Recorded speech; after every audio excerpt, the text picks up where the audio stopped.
¿Alguna vez has cancelado función? No. Bueno, una vez solamente, una vez hace muchísimos años, pero porque estaba muy enfermo. Hice un día en Logroño, al día siguiente yo estaba fatal y entonces le dije a la gerente, oye, llévame a algún sitio porque yo no me encuentro bien y no sé qué me pasa y tal. Me llevaron a un hospital de Logroño y me dijeron, pero si tiene usted una neumonía, o sea, no puede trabajar. Como que no, yo tengo funciones, etcétera. Pero ahí hubo que suspender. Pero por otras razones nunca. La única vez en 40 años de 45, carrera. 45 para ser años exactos. de... O sea que lo has hecho con las tripas fuera, con fiebre, con todo lo... Lo he hecho con las tripas fuera, con fiebre, lo he hecho el día que murió mi padre, lo he hecho el día que murió mi madre, lo he hecho el día que murió mi hermano. Eso es lo más duro del teatro. Que la gente piensa que lo más duro del teatro es que no se puede repetir, que estás en directo. No, no. Lo más duro del teatro es que te pase lo que te pase en tu vida. Tú a las 7:15, a las 8:15, a la hora que sea, Estás. tienes que estar impecable. Y eso no siempre es fácil. ¿Podemos contar una intimidad antes de la entrevista? Sí, sí. Que en el Off the Record estabas llegando aquí. Estamos, ya saben, los oyentes y televidentes del Purgatorio, que estamos en instalaciones céntricas, o sea, centro de Madrid. Pero vamos, puritito centro. Puritito centro de Madrid, calle... Bueno, entonces el parque está en la calle Velázquez, que está un poquito más arriba de la calle Villanueva, que es donde está el periódico. Entonces, ¿cómo es? Que has llegado con el coche.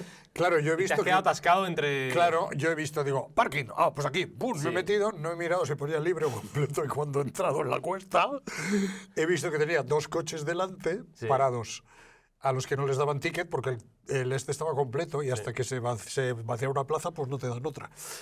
Y entonces digo, uy, pues salgo marcha atrás, pero de repente venía otro detrás y entonces atrapado. Y entonces, si te quieres te cuento una anécdota. Cuenta. Porque una vez me ocurrió esto mismo llegando al teatro. El teatro que también de aquí de Madrid, del centro de Madrid. Sí, un teatro de la Glorieta de Bilbao, el Teatro Maravillas. Yo estaba haciendo entonces una función que se llamaba El Crédito, una obra que tuvo muchísimo éxito que hice con Luis Merlo y tal. Sí. Bueno, y entonces teníamos el teatro lleno, abarrotado. Yo iba siempre con muchísimo tiempo. Entré en la cola del parking del que yo era abonado, o sea, tenía una plaza alquilada, pero no había entrada para abonados, con lo cual tenías que entrar por el lado que todo el mundo. Y ocurría esto, había atasco de plazas. ¿Que era Navidad o cuánto era? Sí, era cerca de Navidad. Esa es la peor época para venir con el coche en Madrid. Total. Bueno, incluso para andar en Madrid. Sí, para todo. Para en todo. general. Es la época para emigrar. Para irse de Madrid. El caso es que yo me vi allí atascado, digo, bueno, pues nada, se quedarán las plazas libres poco a poco. 10 minutos, 15 minutos, 20 minutos. Y los sudores iban 25 minutos, yo ya, los sudores, el corazón ya disparaba a 200.000, o sea, yo creo que empecé a entrar en una especie de coma. Sí. Y en un momento determinado vi que una persona que no estaba atrapado, porque ¿qué haces con el coche? ¿Lo dejas ahí? Atrapado, el público ya esperando, Pero que teatro faltaban lleno. 10 minutos Para empezar. Y salía un señor andando por la rampa de los coches. Y yo salí del coche y sin dejarle hablar, le di las llaves y le dije, mire, me llamo fulanito de tal, trabajo en el Teatro Maravillas, si es usted tan amable, por favor, apárqueme el coche, me deja la tarjeta en el teatro y las llaves. Eso sí es usted decente, y si no, quédese el coche. Entonces, el hombre se me quedó mirando así, yo salí, loco. yo salí zumbado. Cuando terminó la función, yo tenía un sobre con las llaves, la tarjeta del parking y un teléfono de un señor al que por supuesto luego invité a un café, no solo a un café, sino que le invité a ver la función y quedamos súper amigos. Hay gente decente en el mundo, ¿eh? Hay que decir que también tuve que recurrir a esta situación porque no había manera de contactar con nadie en la compañía, porque por lo visto se había ido la cobertura del teatro. Sí. Bueno, una pesadilla. Pero sí hay gente decente. Porque me has dicho que yo esto no lo sabía. ¿Es cierto que si se suspende una función de teatro, como tiene que ir la policía o cómo es? Sí, claro. O sea, todo lo que supone eventos para los que se han vendido entradas al público, si se cancelan, se supone que puede producirse, existe esa posibilidad. Alteración de orden público. Vale. Esa es la figura legal, digamos. Entonces, ¿qué ocurre? Que cuando se suspende una representación hay que llamar a la comisaría de distrito, tienen que dar parte de que efectivamente algo pasa. Si lo que pasa es que algún actor está enfermo, tiene que ir un médico al teatro para dar fe en el teatro. Con lo cual, ¿qué pasa? Que acabamos haciendo la función pues en estados absolutamente lamentables, de gripes, catarros, otitis, neumonías, yo qué sé, fiebres, de todo. Me acordaba hoy, cuando ibas a venir a la entrevista, me acordaba de un inicio de película muy archirrepetido, pero no por ello deja de ser menos bonito, que es aquel de la película de Woody Allen, la de Match Point, en la ¿sí? que una pelota está pasando ¿sí? una pista de tenis. Me encanta esa película, ¿eh? Muy buena película. Entonces la pelota, para que no haya visto, pues de repente golpea la red. Golpea la red y se eleva. Y entonces puede caer del lado del contrario y ganas el punto, o si hay mala suerte, pues cae en el otro lado y pierdes el punto. Claro, yo lo pensaba con esta idea. ¿Dónde voy? ¿A dónde voy? Lo pensaba con que, aparte de uno de saber usarla, creo que has tenido suerte en el ADN, en los genes, para nacer con una voz que sé que muchas veces has dicho que no te gusta la voz. Esto es como si, como digo, si, no sé, Scarlett Johansson no le gusta su cuerpo, una cosa por el estilo. Pero que has tenido la suerte de nacer con una voz muy cálida. Una voz que es como una chimenea en invierno. Qué cursi me he puesto con esto. Con calcetín de Navidad. Con calcetín de Navidad, una voz que te acoge, una voz que te abraza. Pero aún así no te gusta tu voz, ¿o ya te has aprendido? No, ahora ya me he acostumbrado, pero yo de joven odiaba mi voz, o sea, pero la odiaba. Bueno, ahora la tengo un pelín, no mucho, Sí. Un pelín más grave de lo que la tenía de joven. Pero yo de joven tenía una voz de pito que, bueno, no de pito tampoco, pero una voz que a mí no me gustaba. Yo quería tener una voz como Constantino Romero. O sea, yo quería tener una voz de señor. de señor, yo quería tener esa voz. Y no la tenía. Entonces cada vez que me oía en un cassette, en una cinta, en una grabación, era ¡socorro! ¿Y dónde voy yo como actor con esta voz? ¿A dónde voy? ¿Hiciste ¿Por algo? dónde? ¿Hiciste algo? Dices, voy a empezar a fumar, aunque sea, para que... No, yo no hice nada. Yo seguía hablando. Seguiste hablando ya. Y a fuerza de hablar, pues se me fue cambiando. Sí. Pero mira tú por dónde es curioso que al final la voz, o sea, estudié mucho el instrumento de la voz.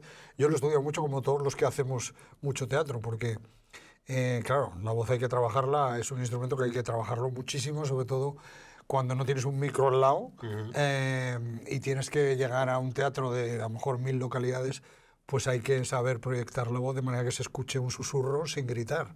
Y todo eso son técnicas de cómo funcionar con tu resonador, en fin, bueno, tonterías. Bueno, tonterías no, pero bueno, pues que tampoco nos vamos a poner ahora estupendo. Tecnicismos. Sí, exacto, tecnicismos. Pero bueno, ¿quién me iba a decir a mí que esa voz que yo siempre huía y cada vez que la escuchaba decía, no, yo no soy. Eso está mal, ese aparato está estropeado. Pues se iba a convertir en una voz como un poco icónica, ¿no? O sea, que de repente mucha gente reconoce. Joder, icónica de España. Así que los Alcántara sabíamos que algún día estaríamos con... Exactamente, joder. Exactamente. Tú vas a la carnicería y dices, por favor, házmelo. No, pues no te lo vas a creer, pero hay gente Sí. que me... O sea, esto te cuento otra anécdota. Sí. Va de anécdotas, No, por favor, yo soy muy de anécdotas, por favor. Pues Nos gusta mucho eso. por ejemplo, supermercado del Corte Inglés. Mi mujer y yo, con el carro... Sábado por la tarde. Pues exacto, colocando las cosas, tal, no sé qué. Y poniendo las cosas en el cesto. Y de repente la cajera... mi mujer estaba ya metiendo las cosas y yo estaba pagando. Y la cajera me dice, ay, ¿me diría usted algo? Y le digo yo, ¿qué? ¿Cómo? Dice que si me dice usted algo. Digo, ¿pero cómo que le diga algo? ¿Qué quiere que le diga? No, dígame algo con la voz de Cuéntame. No. Y le digo, yo, como soy bien mandado, Sí. le digo, ¿y cómo te llamas? Y me dice, ¿cómo me dijo? No me acuerdo, Irene, ponte. Sí. Y digo yo, los Alcántara saludábamos a Irene, no sé qué, no sé cuánto está. Y ella, ¡ay, qué alegría! Y me dijo mi mujer, ¿quieres dejar de hacer el ridículo? Tú eres muy bien mandado. Y entonces todo lo que te pidan. Bueno, tú no sabes la cantidad de notas de voz. Que has mandado en la vida. No, que yo no las he mandado, pero las he grabado en móviles de amigos, familiares, etcétera, porque que mi tía, que mi madre, que mi abuelo, que mi no sé qué, que es muy fan de Cuéntame, y es su cumpleaños, tú le felicitarías. Los Alcántara saludábamos, felicitábamos. Y no te cansas y no... No, bueno, porque es que no cuesta nada hacer feliz a la gente. Pues es verdad. Sí, es que es verdad. ¿Te dio pena el final? ¿O ya Bueno, hombre, no, tenía que llegar un momento... como ya una cosa pues que te ha Yo creo que, bueno, la verdad que por un momento todos llegamos a pensar que esa serie era inmortal, y que nos sobreviviría a todos, ¿no? Que ya todos muertos los de la serie menos seguirían. Herminia, que seguirían Herminia sería un seguiría ahí. holograma que seguiría estando. No, bueno, esa serie, yo recuerdo que cuando se inició, todos pensábamos, jope, llegaremos a hacer una segunda. Y fueron 23 temporadas en 22 años, una barbaridad, imagínate. De todas maneras, cuando empezó Cuéntame, yo me enfadé con el productor, con Miguel Ángel Bernardo. Porque decías, yo no salgo. Claro, y digo, o sea, haces una serie nueva y yo soy una voz en off. O sea, pero me estás vacilando como la cosa. Pero no puedo hacer un personaje. No, sé. No, pero es que la voz en off va a ser muy importante. Digo, Y sí, lo fue, lo fue. No, y le dije, pues sí, luego lo fue, pero claro, yo entonces no lo sabía. Yo le dije que luego un locutor, y me dijo, no, es que tiene que ser un actor, porque yo quiero que sea un personaje más. Pues mira, lo conseguí. ¿Acertó? Aparte, tú has educado la voz incluso para cantar. Sí, yo he cantado, es que a mí me ha gustado mucho cantar siempre. En musicales. Y en, Sí. Bueno, cuando no se hacían musicales en España, tú ya sabías cantar. Sí, Pasa que porque yo me preparé, yo soy un poco como le llevo creo que 2 años así, como de banderas, que éramos de los pocos que íbamos a clases de voz y de canto y de baile. Banderas y tú. Pues pocos más, Poco porque más. no había prácticamente escuelas de eso, pero sí, nos interesaba y queríamos ser como los anglosajones y queríamos cantar y queríamos bailar y hacer de todo. Y efectivamente, pues sí, yo estudié todas esas disciplinas que no utilicé cuando era joven, porque cuando yo era joven no se hacían musicales, pero mira tú luego, como se empezó a hacer ya mayorcito, pues empecé a hacer musicales ya mayor, pero he hecho musicales muy bonitos, ¿eh? Sí. Y muy complicados. Folies de Sondheim, que dirigió Mario Gas, ahí cantaba yo lo más grande y era dificilísimo de cantar.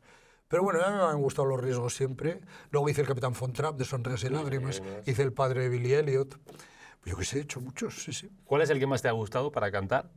¿Que tú disfrutabas más cantando las canciones? Pues, hombre, yo que sé, cada uno por su cosa era quizá el más resultón, porque era lo más difícil y la partitura era mucho más complicada, era Folies de Sondheim.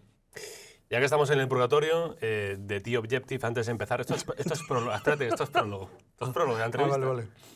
Siempre preguntamos, Carlos, por la relación con la fe de los invitados. Ya.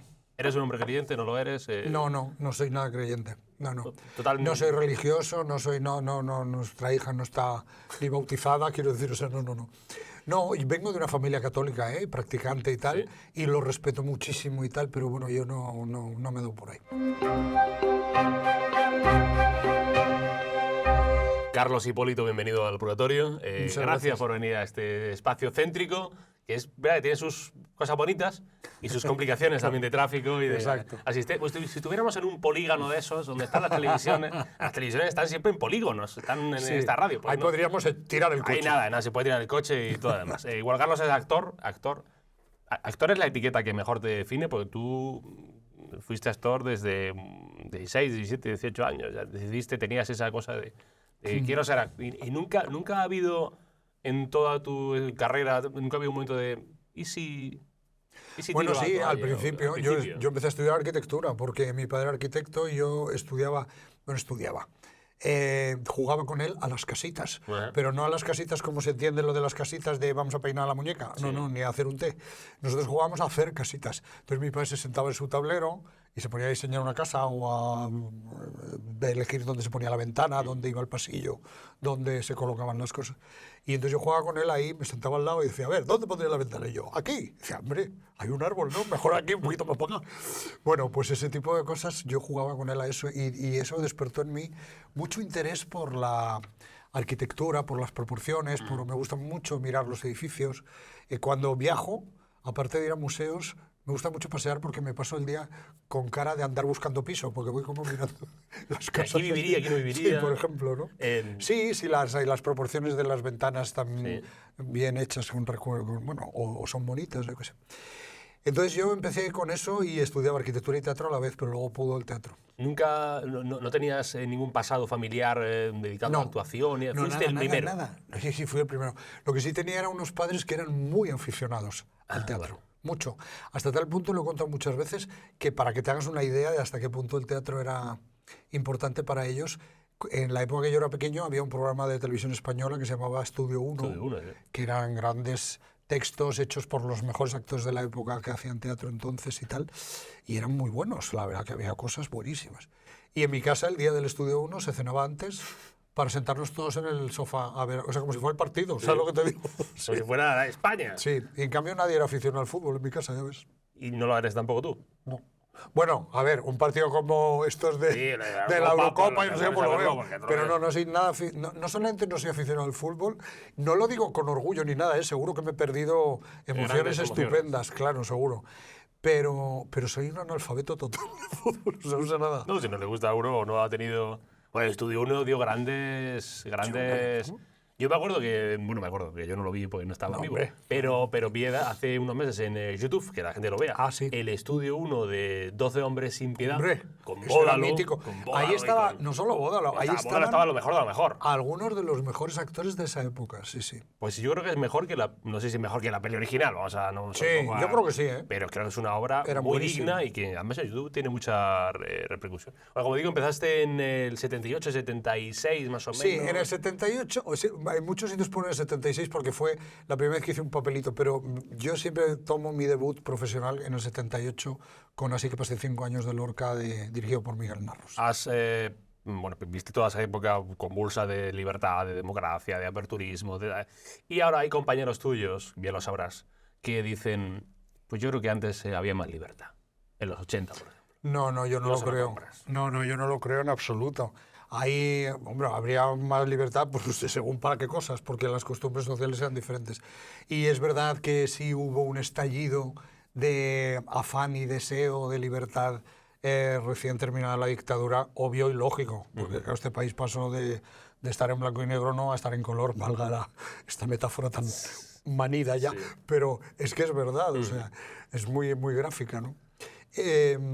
Entonces, claro, sí es verdad que había muchas ansias de libertad, mucho deseo de luchar por conseguir libertades y tal y derechos, pero vamos a ver, los derechos que tenemos adquiridos ahora mismo no se tenían entonces ni de broma.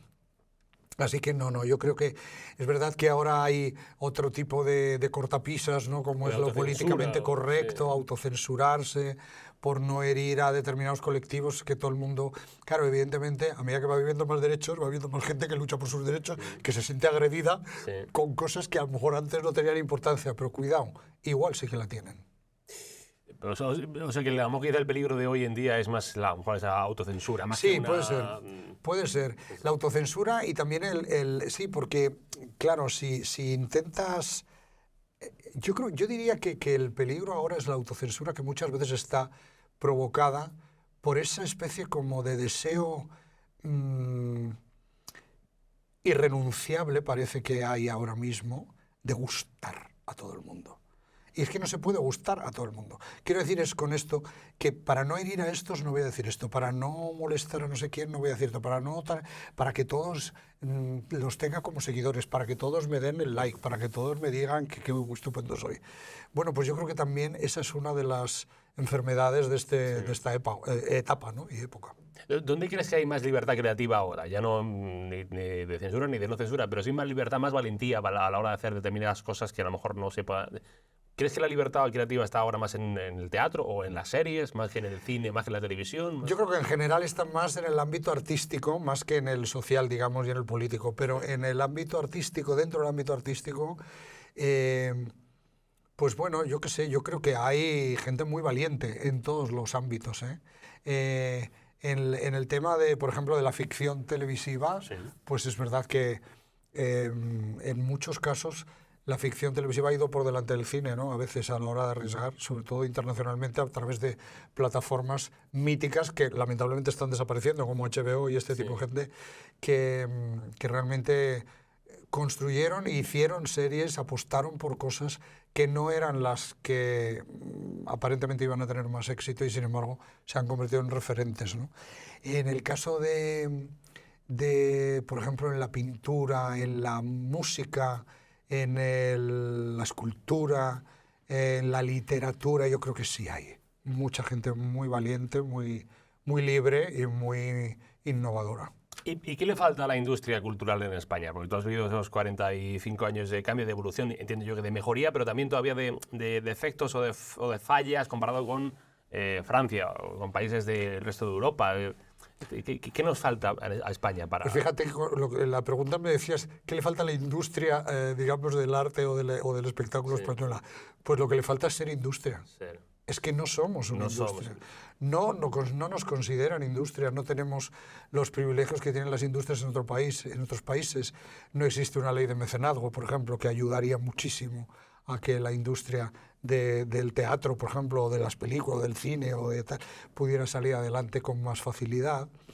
Yo qué sé, yo creo que nos falta ser una industria, nos falta rentabilidad y sobre todo nos falta que se reconozca de una manera oficial los ingresos que son enormes que nuestra actividad proporciona al país, al PIB del país. ¿Tú sabes que solamente con la recaudación de las funciones de teatro musical en ciudades como Madrid, Barcelona o en España en general, se consigue pero es que llega a tener un índice del PIB, ¿eh? O sea, es que realmente no se nos valora, se considera como un entretenimiento, pero es una industria y debería serlo más desde el punto de vista político, yo creo. Sí, falta ese concepto de... Sí, de apoyemos esto. De creérselo de verdad. Claro, a ver, o sea, y no es pedir proteccionismo, pero el cine francés ha sobrevivido primero porque tiene muy buenos creadores, pero es que esos también los hay aquí, los ha habido y los habrá. Pero ha sobrevivido también porque sus gobiernos sucesivos han hecho políticas que han protegido la producción y la distribución de su propio cine.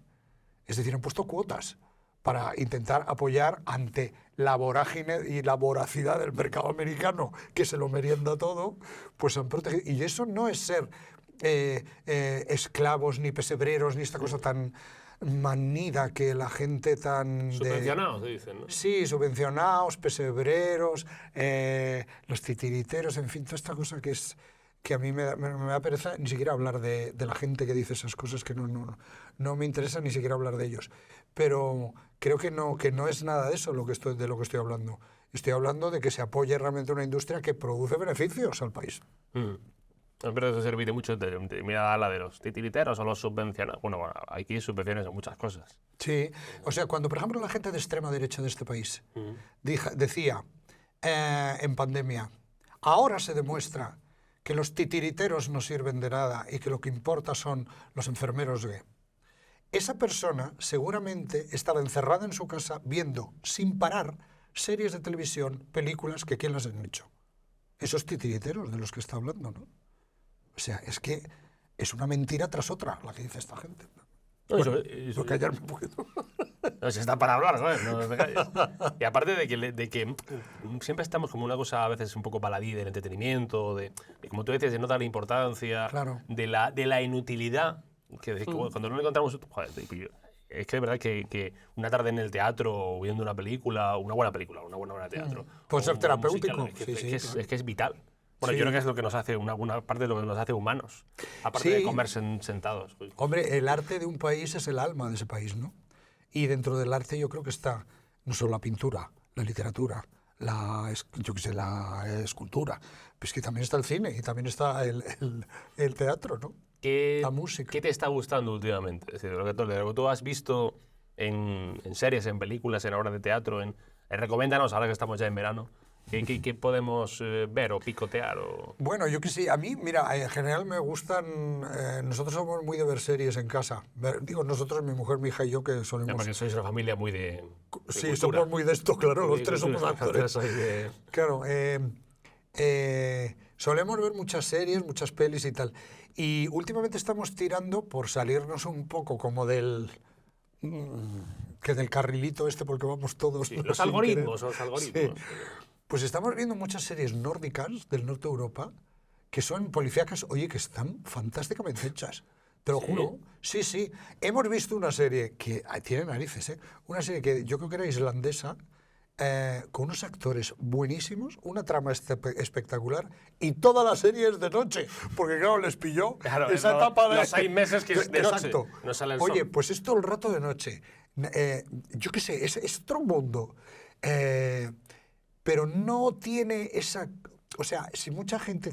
Yo no voy a aconsejarle a nadie que vea esta serie o esta otra, pero sí les voy a decir que se quiten prejuicios, porque tenemos a veces los prejuicios de pensar, igual que el cine español era malo, se decía hace poco, y todavía hay gente que lo dice, también los prejuicios de pensar, pues estas cosas europeas que son muy lentas, muy pesadas. Pues no es verdad. Hay unos thrillers con un ritmo que ya quisieran muchos directores americanos conseguirlo.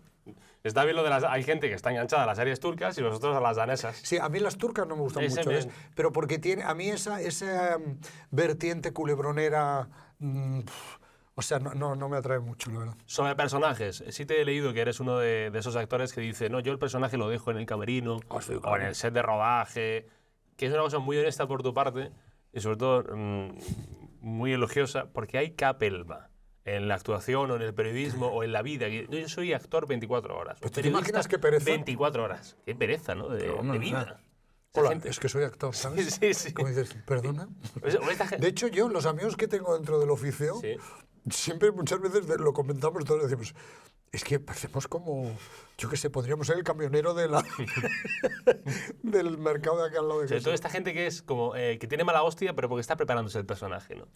Como, sí, a mí, bueno, yo respeto muchísimo, oye, a ver, cada uno es cada uno, sí, cada uno tiene sus procesos, sus cosas, pero yo realmente, cuando leo entrevistas de compañeros españoles y extranjeros, ¿no? Que dicen cosas como, tuve que quitarme el personaje encima, me costó, me afectó en mi vida privada, me lo llevaba a casa, salir de aquella... Y yo, cuando lo leo, siempre pienso, joder, qué poco interesante soy yo como actor, porque a mí me han tocado personajes, o sea, dramáticos y dramáticos, o sea, quiero decir, más allá de la tragedia algunos, ¿no? Hecho de padres que perdían a sus hijos, que buscaban al asesino de sus hijos, que, en fin... Y yo creo que los he hecho con la mayor sinceridad que he podido. Pero yo estaba contando un chiste antes de hacer una escena, que decir, no estaba pensando que imagínate si te lo llevas eso a casa, ¿no? Pues te vas a casa y te pones a ver una serie danesa y está tranquilo. No, yo no soy ese tipo de actores, ¿no? Gente muy pesada en todos los oficios. Bueno, no sé si pesada, a lo mejor ellos nos consideran a los que no hacemos eso unos frívolos, pues puede ser, yo qué sé. ¿Tu psicólogo son los personajes? Sí, sí, total. Pero además no sabes hasta qué punto. Porque yo siempre lo he dicho varias veces, pero es que lo creo firmemente. El oficio de actor es un oficio que te hace mejor persona, en general. A lo mejor hay gente a la que le estimula cosas chungas, yeah.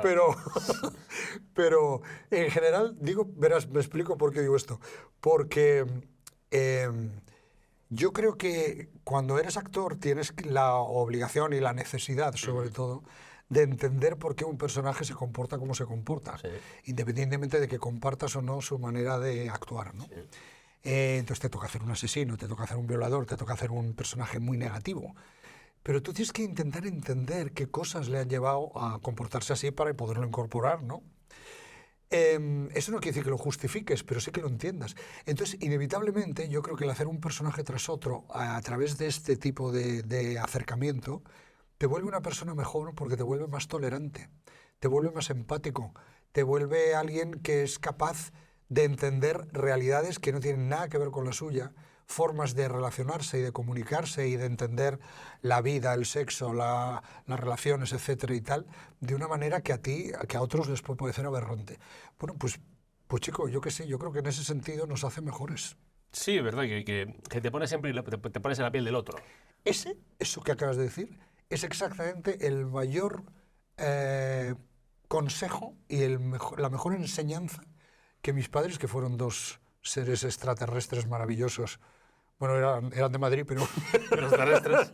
Pero eran extraterrestres porque eran dos ángeles, buenísimas personas, cultísimas, una gente estupenda, ya no están, me enseñaron a ponernos, a mí y a mis hermanos, y nos dijeron, ponte siempre en el lugar del otro. Es una enseñanza dura, ¿eh? Porque claro, ponerte en el lugar del otro significa que a veces no te puedes regodear en el rencor y en la venganza, que es algo muy placentero por momentos, ¿no?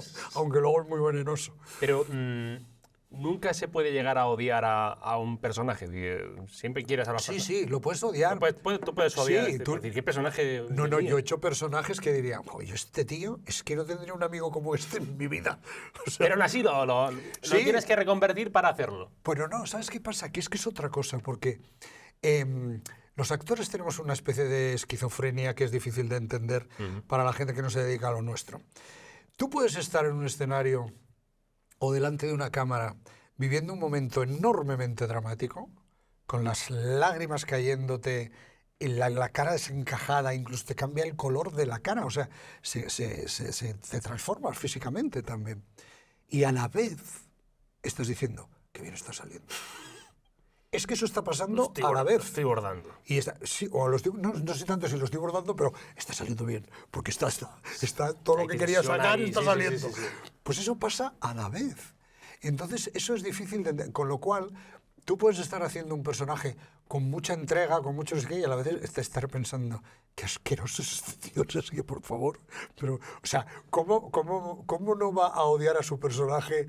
Pues yo qué sé, el que hace el malo de Juego de Tronos o el malo de hace Aníbal del Lecter. libro. Claro, sí, por ejemplo, Aníbal Lecter, tío. Sí, sí, sí. Me interesa este concepto que te lo he escuchado alguna vez de la vida al servicio del personaje. O sea, la vida del actor o de la actriz al servicio del personaje. Bueno, es que yo creo que hay muchos tipos de actores, pero básicamente hay dos, ¿no? Los actores que ponen el personaje al servicio de su personalidad propia y, consecuentemente, siempre acaban siendo ellos mismos. ¿No daremos nombres? No daremos nombres, por supuesto, pero acaban siendo ellos mismos en situaciones imaginarias diferentes, Sí. pero siempre tú puedes reconocer mira, claro, es que es fulanito o fulanita. Y luego hay otro tipo de actores que ponen su personalidad al servicio de la del personaje, que son los actores que a mí más me gustan como espectador y a los que yo me quiero parecer, que son los actores que casi a veces no reconoces de un papel a otro, ¿no? Y que dices, joder, es que me alucino porque es que la acabo de ver haciendo no sé qué y no tiene nada que ver con esto. Esos son los que a mí me gustan más. Quiero hablar de la concentración. Vale. Me interesa, ¿eh? Estoy interesado en este tema, ¿eh? Porque es verdad que... Dijo él mientras... Sí. No, pero es verdad que esto nos pasa mucho, joder. Sí, claro. Nos pasa mucho, de verdad, uno lee un libro, los periodistas saben que leemos pocos libros, pero pocos que leemos, además los leemos mal, porque estamos desconcentrados y estamos con el Twitter todo el día, las redes sociales y los móviles. Claro, y una de las cosas que más siempre me impresiona a los actores actores en general, actores de teatro en particular, es la concentración. Esta concentración que hay que trabajarla mucho. ¿Tú cómo trabajas la concentración para estar siempre puesta en punto y no estar con la mente en otra? Bueno, pues yo creo que manteniendo a raya la cabeza, o sea, quiero decir, es que no te sabría dar una fórmula así sencilla. Tú decías la concentración del actor de teatro, pero casi te diré que en el cine es más importante estar concentrado, teatro, sí. porque tienes muchas más cosas que te distraen. O sea, en el teatro finalmente tú estás en un escenario, tienes al público ahí, pero las cosas van pasando, tú vas reaccionando a lo que va pasando y estás más o menos en una especie de mundo imaginario más aislado, ¿no? Pero el cine, o sea, tú estás rodando la secuencia en la que tienes que decir, ha muerto, ¿no? Sí. Y acabas de ver que se ha muerto tu hijo, tu padre, tu madre, yo qué sé, tu perro. Y de pronto lo que estás mirando es la cabeza de un técnico que está con un micrófono así. O, ¿sabes lo que te digo? Sí. O justo antes de empezar a hacer la secuencia, vienen y te colocan el pelo o te hacen eso y te colocan la... Entonces ahí es donde hay que estar mucho más concentrado. Pero bueno, la pregunta era, ¿qué hago yo? Pues yo lo que intento hacer es pues aislarme un poco lo más posible dentro de, o sea, intentar dominar los caballos para pensar lo que tienes que estar pensando. Pero, por ejemplo, tienes razón que no lo había pensado, que en el cine es verdad que estabas rodeado de mucho más elementos. ¿Te ha tocado alguna vez hacer alguna escena de sexo en la que hay muchas cosas alrededor? Sí, claro, a todos nos ha tocado alguna vez. Y hay uno cómo se concentra para intentar estar como sensual. Bueno, pero es que las escenas de sexo encontrar lo que la gente pueda pensar. Son muy poco sensuales. Absolutamente, quiero decir, son coreografías, pero hasta dónde pones el dedo en la ceja, cómo baja, llegas al pecho, acaricias, lo coges por abajo, no, cuidado porque la sombra de la mano quita no sé qué, entonces, o sea, que te quiero decir que eso está, en fin, no siempre es así, pero en la mayoría de los casos está muy coreografiado, muy pactado todo lo que se hace y tal, salvo que el director te diga, ¡venga, tiraros ahí! Fiesta. Pero a mí eso no me ha pasado. Pero sí, cuando era joven hice algunas secuencias así bastante tórridas. Sí. Claro, que a mí me impresiona de la gente, de los actores, aparte de muchas cosas, y de yo admirarlos por su trabajo, porque me parece un trabajo muy difícil, que es que de repente un día llegan, me imagino así, como una jornada laboral a las 9:30 de la mañana, se toman el café en su casa y de repente a las 9:30 tienen que rodar una escena en la que tienen que estar sensuales. Sí. De todas maneras, ¿sabes qué pasa? Se desmitifica mucho todo eso en el propio rodaje.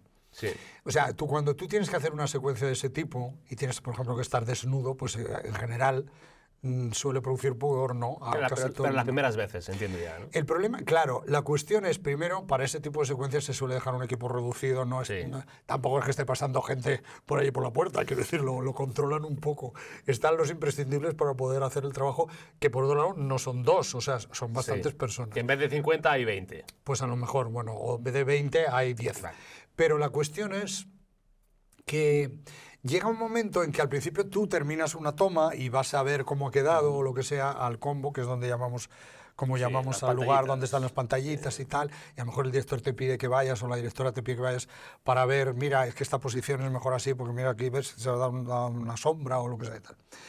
Y entonces tú vas con tu albornoz, enseguida te dan un albornoz, y al final ya nos levantamos, cuando ya llevábamos 5 horas haciendo aquello, ya nos levantamos directamente y estabas ahí en bolitas pues, mirando tal aquello. Pues llega un momento que lo naturalizas. O sea, que el pudor se va. Sí, porque nadie está allí como para buscar ningún tipo de situación rara, ¿no? Sí, después de 5 horas rodando ya el cámara, que lo que quiere irse ya... Claro, ya lo que está diciendo, a ver si acaban estos ya. A ver si acaban ya, que la verdad que el plano este... Totalmente, qué pesados.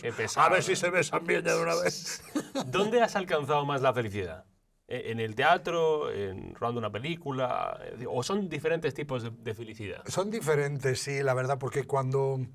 El trabajo con la cámara es muy mágico, porque claro, la cámara te permite esa cosa que se llama primer plano, que es que con una mirada tú puedes contar tantas cosas. Y como me decía Mario Camus, que fue uno de los grandes directores con los que yo pude trabajar cuando era joven, me enseñó muchísimas cosas y me decía,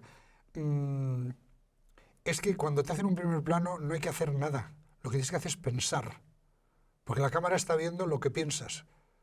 No tienes que contar, no tienes que explicarlo. Eso lo decía Mario mucho. Y yo le hago bastante caso. Eso no quiere decir tampoco que tengas que ser el rostro impenetrable, o sea, puedes hacer gestos y tal, pero es verdad que en general muchas veces los actores tenemos tendencia a explicar demasiado lo que estoy triste. Es que cuando estás triste tampoco es así en la vida. Pues estás triste, en la vida estás triste, te cae una lágrima, pero no estás haciendo así. Tenemos tendencia muchas veces a subrayar, a exagerar por intentar que se entienda más lo que nos pasa. Y no hace falta. Entonces, el cine te permite eso, y cuando tú consigues hacer un primer plano bien, por ejemplo, una secuencia bonita, grabada, es que te sientes el rey del mambo, tío, porque claro, luego lo ves y es una magia la que hay ahí, que dices, yo he hecho eso, es que no te parece increíble, o una escena de acción, por ejemplo, que yo he hecho alguna también, y de pronto yo que me recuerdo en la serie Vis a Vis, por ejemplo, en televisión, que la tele ahora ya se rueda como cine, y ahí tenía yo, bueno, cuando yo mataban y no sé qué, tenía una secuencia ahí que parecía una película de Tarantino con pistolas. Un poco, sí, una cosa así tremenda. Y cuando luego, que es muy coreografiado, también muy complicado de rodar, cuando luego lo ves hecho, pues que te sientes como un niño, como feliz, porque claro, dices, joder, qué bonito, y estoy ahí, ¿no? Qué magia. Sí. Pero por otro lado también en el escenario lo que ocurre es que tienes la respuesta inmediata a lo que estás haciendo. Es decir, si haces algo que se supone que es cómico, pues tienes la risa inmediata o la no risa, que también puede ser terrible. Sí. Y cuando tienes algo muy dramático, lo que sea, se crean a veces unos silencios tan cómplices, ¿sabes? Que tienes la sensación de, wow, tengo a la gente aquí, ¿no? Ahora podemos hacer juntos lo que queramos. Y eso te da mucha magia también. O sea, produce mucha felicidad en general. Interpretar produce mucha felicidad cuando sale bien, ¿eh? Cuando sale mal o cuando las circunstancias son complicadas puede producir mucha infelicidad también. ¿Los silencios también se ensayan? Los silencios no se suelen ensayar, pero los silencios son probablemente lo más importante. Un texto está bien escrito cuando tiene implícitos buenos silencios. Aunque no ponga silencio. No tiene que ponerlo. No, eso tiene que estar implícito, quiero decir. O sea, tú no puedes decir, no, ya no te quiero, o sí. O sea, generalmente ahí hay un silencio, ¿no? Implícito. Sí. Pero luego puede ser más corto, más largo, más lo que sea.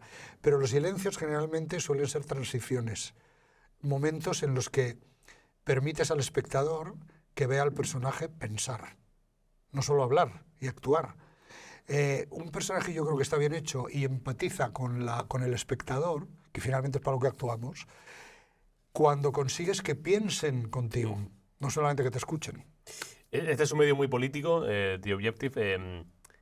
¿Crees, no te voy a preguntar por ningún tema de actualidad, pero crees, a veces tengo yo la sensación, que se os da mucha importancia a lo que opináis sobre la actualidad, los actores, las actrices, el mundo de la cultura? Y siempre como mucha... ¿Ha opinado esto tal actor o tal actriz? Y yo digo, ¿y?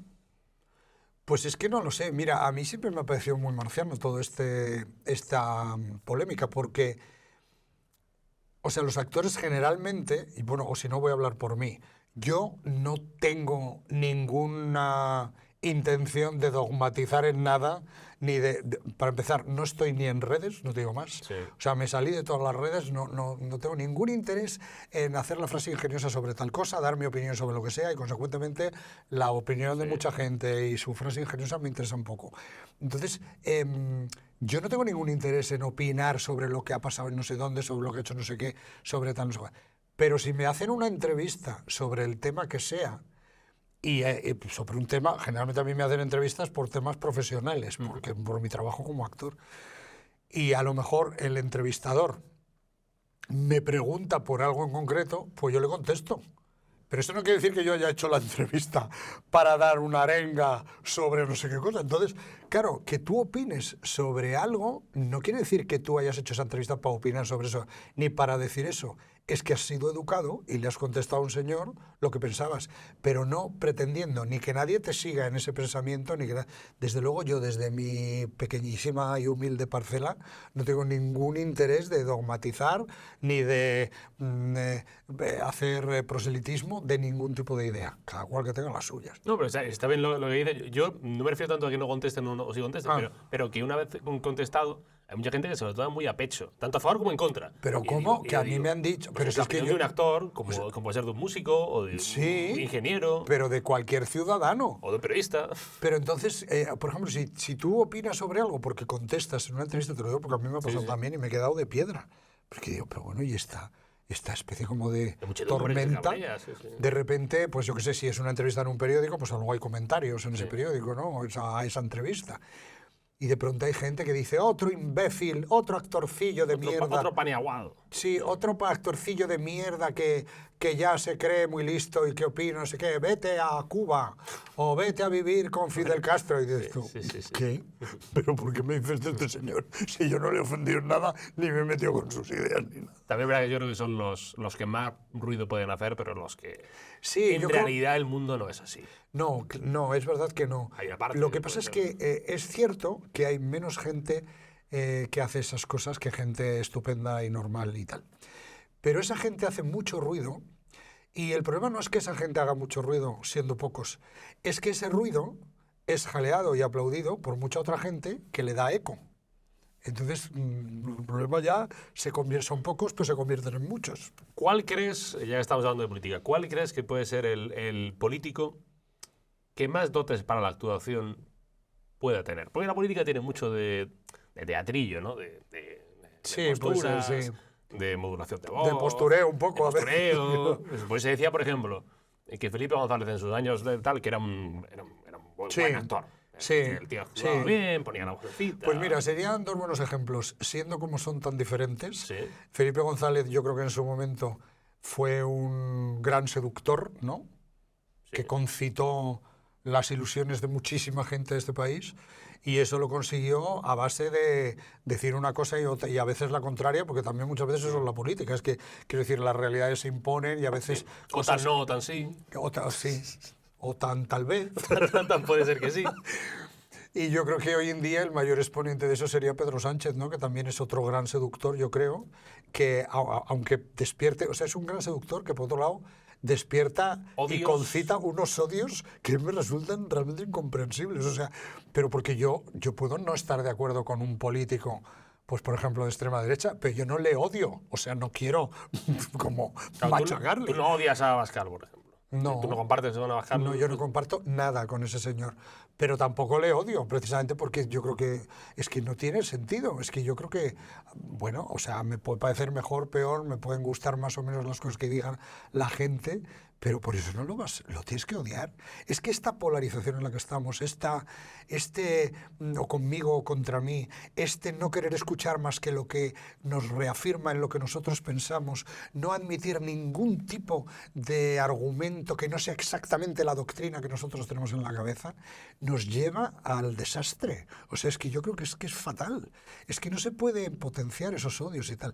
Bueno, pues te decía que ahora yo creo que seguramente Pedro Sánchez sería, aparte de un galanazo, porque Siempre hay galán, tiene un físico tío, impresionante. galán Claro, pues yo creo que sería un actor estupendo.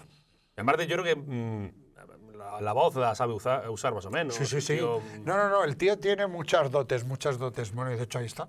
no, y después yo creo que, no sé si darán, no sé, ya no lo sé, no sé si darán cursillos en la Moncloa. Pues sí, hombre, para tienen decir, asesores, mira, cámara, sí, Eso me consta, no hagas este gesto. Sí, no muevas tanto las manos, o Sí. intentan no hacer no sé qué, no levanten las cejas.